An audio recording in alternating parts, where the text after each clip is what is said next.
Assalamualaikum sedulur. Mari kita bahas santai soal satu kata yang sering dipakai buat ngunci diskusi di dunia agama. Namanya ijma. Biasanya kalau sudah mentok debat, tiba-tiba keluar jurus pamungkas. Ini sudah ijma ulama.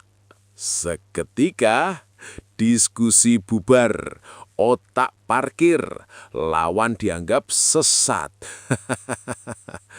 Padahal ada satu ulama besar yang justru tidak gampang percaya sama klaim-klaim ijma seperti itu. Baik, kita bedah pelan-pelan bagian ini supaya kebayang maksudnya. Kita mulai dari panggung utamanya dulu, Kitab Raf'ul Hajib. Kitab ini ditulis oleh sang imam besar, yaitu Tajuddin As-Subki, sang analis tajam yang kalau debat bisa bikin lawan garuk-garuk sorban.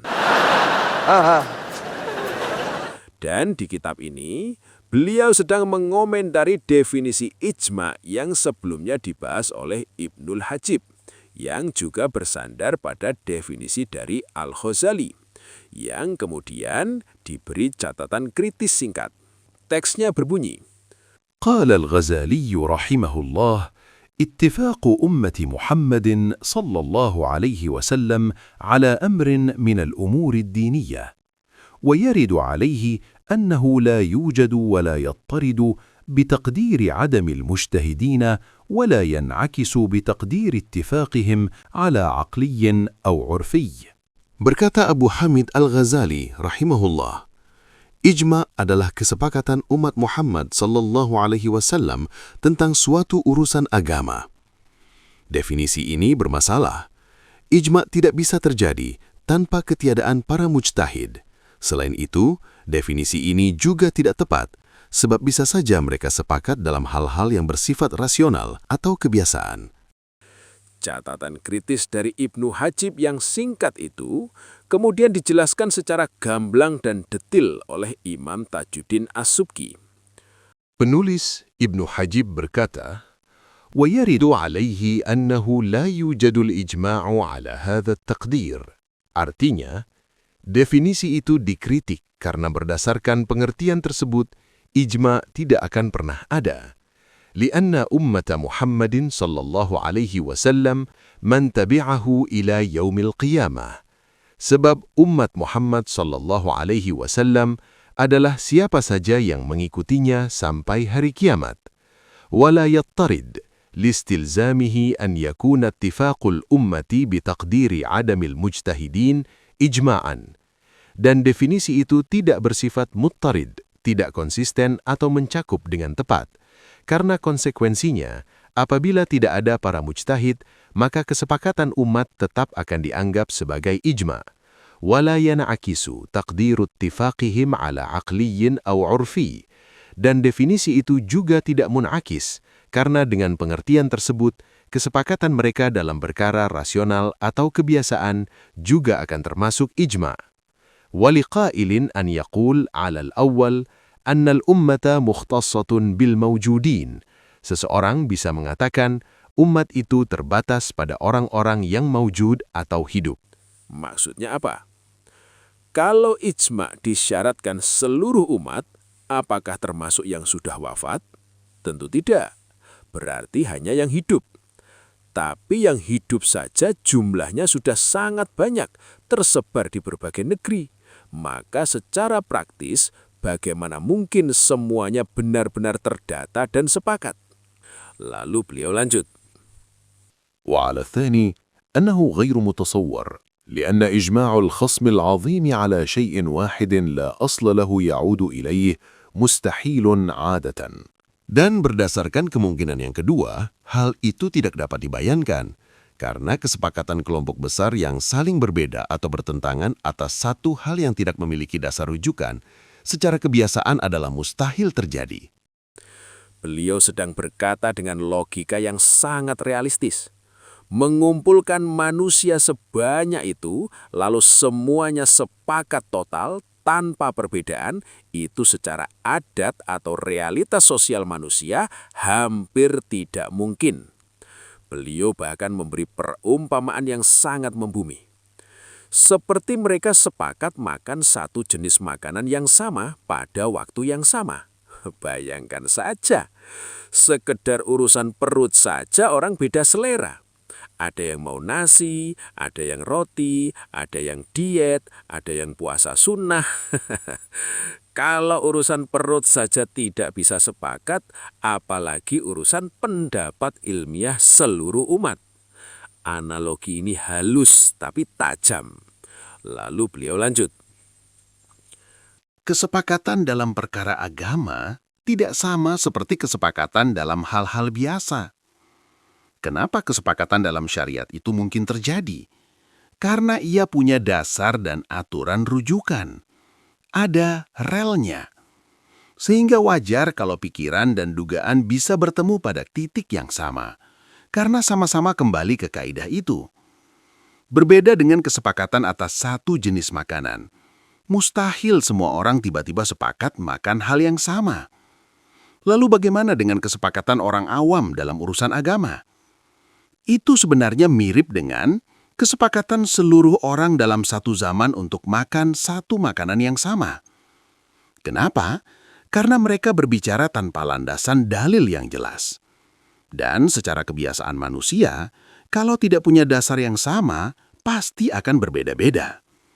Maka, kesepakatan orang awam dalam urusan agama tidak mungkin berdiri sendiri. Yang mungkin terjadi hanyalah mereka ikut sepakat karena mengikuti para mujtahid. Jadi, kesepakatan mereka bukan mandiri, tetapi ikut-ikutan. Dan ini nanti akan dijelaskan dalam pembahasan tentang apakah orang awam termasuk dalam ijma'. Kalau diterjemahkan ke dunia netizen, kesepakatan orang awam tanpa dasar itu kayak kolom komentar yang isinya setuju, gas, bener banget. Tapi pas ditanya, dalilnya apa? Sunyi senyap.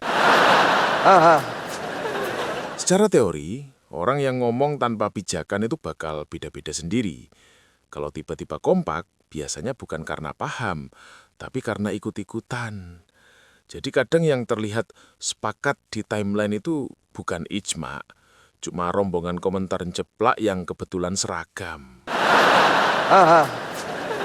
Kemudian beliau menutup dengan kalimat, وعلى الثالث أنه ساقط بالكلية لأنه لا يحتج بالإجماع إلا في الشرعيات. La yuhtajju bil ijma' illa fis syar'iyat. Ini kuncinya. Ijma' hanya bisa dijadikan hujah dalam perkara syariat. Artinya tegas, ijma' bukan untuk semua hal, hanya untuk hukum agama. Dari sini kelihatan sekali metodologi beliau. Beliau bukan menolak ijma', bukan anti-ijma', tapi beliau sedang membatasi tempatnya. Ijma' itu dalil hukum, bukan alat legitimasi sosial, bukan stempel sejarah, bukan penguat tradisi. Sikap ini makin jelas ketika beliau membahas klaim-klaim ijma' dalam fikih. Kalau ada ulama berkata telah terjadi ijma', beliau cek satu persatu. Begitu ketemu satu saja pendapat berbeda, langsung beliau tolak klaim itu. Salah satu contoh begini. Ada seorang ulama besar, Al-Baidawi, yang mengatakan kurang lebih, saya punya tanggungan 10, kecuali 9, maka yang wajib tinggal 1. Secara matematika memang simpel. 10 dikurangi 9 ya 1. Anak SD juga lulus. Jadi beliau merasa, ini mah jelas semua sepakat. Langsung saja distempel ijma'. Tapi, masuklah panggung seorang yang terkenal teliti dan gak gampang percaya klaim massal. Tajuddin As-Subki. Beliau lihat klaim itu mungkin sambil angkat alis sedikit. Ijma', yakin. Lalu beliau cek kitab, buka riwayat, ngubek-ngubek pendapat madhab, dan ketemulah kejutan kecil. Ternyata ada yang beda pendapat. Maka beliau jawab singkat, dingin tapi nusuk. ونقل الإجماع مردود فقد حكاه أحمد بن حنبل وبعض المالكية. Bahwa para fuqaha telah berijma bahwa orang yang berkata, si fulan berhak atas diriku 10 kecuali 9, maka yang wajib baginya hanyalah 1. Seandainya pengecualian seperti itu tidak sah, tentu tidak akan menghasilkan konsekuensi tersebut. Namun klaim ijma ini terbantahkan karena diriwayatkan adanya perbedaan pendapat dari Ahmad bin Hambal dan sebagian ulama Malikiyah. Selesai. Nggak marah, nggak debat panjang, cuma satu kalimat, tapi efeknya kayak jarum kena balon. Pop. Ijma'nya langsung kempes. Pesannya sederhana tapi dalam banget. Selama masih ada satu saja mujtahid beda pendapat, jangan berani-berani bilang ijma'. Mau soal besar, mau soal receh, bahkan cuma perkara 10 kecuali 9. Sekalipun, kalau masih ada yang beda tafsir, tetap aja khilaf. Terus terang aja, gua sendiri belum ngecek semua riwayat detailnya. Tapi dari yang gua pahami, problemnya lucu. Ini bukan debat angka, ini debat bahasa. Kalau dipaksa pakai kalkulator, gua punya 100 sapi kecuali 99. Kalkulator langsung jawab, sama dengan 1. Selesai. Beres, matematis, rapi. Tapi kalau pakai otak manusia normal, orang bakal nengok. Bang, kenapa muter-muter sih? Bilang aja 1 napa? Karena itu kedengarannya nggak fasih, nggak natural, kayak lagi pusing sendiri. Nah, dalam usul fikih yang dihitung itu bukan kalkulator. Yang dilihat itu cara orang ngomong, kebiasaan bahasa, urf, maksud si pembicara. Bukan aritmatika SD kelas 3. Makanya sebagian ulama yang dinisbatkan ke Ahmad ibn Hambal dan sebagian Malikiyah mikirnya begini. Kalimat aneh begini, istisnanya nggak sah, pengecualiannya gugur, balik ke angka awal. Jadi bukan 100 kurangi 99 sama dengan 1, tapi tetap 100. Gampangnya mungkin begini, gua punya 100 sapi kecuali 99. Temen gua langsung bengong. Lah maksudnya gimana? Maksudnya 1 udah lunas, 99 masih kredit leasing bang. Kan bisa aja dimaknai begitu. Padahal kalau pakai matematika, 100 dikurangi 99 sama dengan 1. Rapi. Tapi kalau pakai bahasa manusia normal, itu kedengarannya kayak laporan keuangan koperasi, bukan ngomong santai. Makanya di ilmu usul, kalimat model begini dianggap nggak natural. Jadi pengecualiannya bisa aja nggak dihitung. Intinya begini, kalau ucapan udah kayak orang ngitung cicilan Excel, biasanya fikih bilang, udah ngomong yang waras aja dulu. Dari sini kelihatan karakter Tajuddin As-Subki.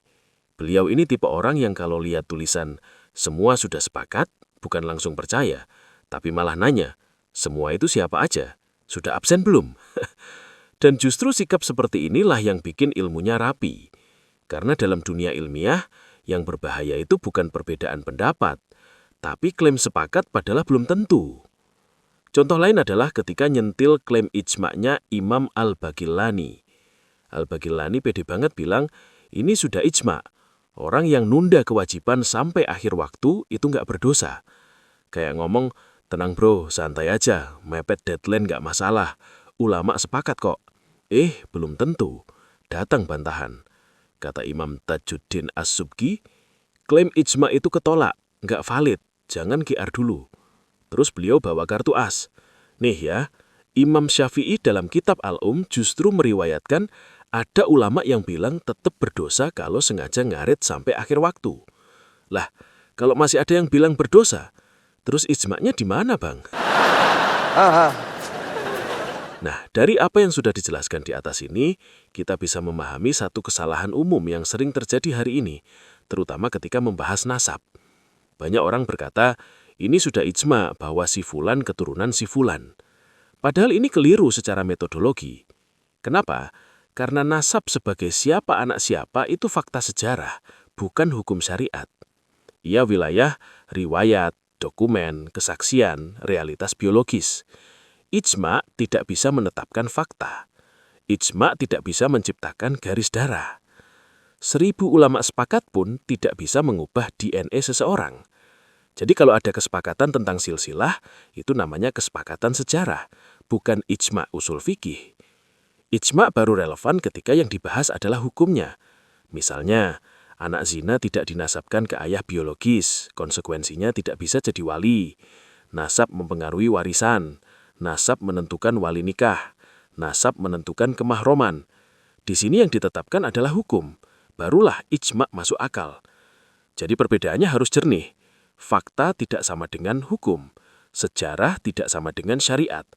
Kesepakatan sosial tidak sama dengan ijma'. Dan inilah ketajaman berpikir Tajuddin As-Subki dalam mengkritis klaim ijma'. Beliau mengajarkan kita satu sikap sederhana tapi dalam. Hati-hati dalam klaim, teliti dalam menilai, rendah hati dalam ilmu. Karena ilmu itu bukan soal siapa paling keras bicara, tapi siapa paling jujur pada kenyataan. Maka mungkin kita perlu lebih pelan pakai kata ijma'. Jangan tiap debat langsung mengeluarkan jurus pamungkas. Kadang cukup bilang, ini pendapat kuat, atau ini mayoritas, dan itu sudah sangat ilmiah. Lebih tenang, lebih elegan, dan lebih dekat dengan tradisi ulama. والله أعلم بالصواب.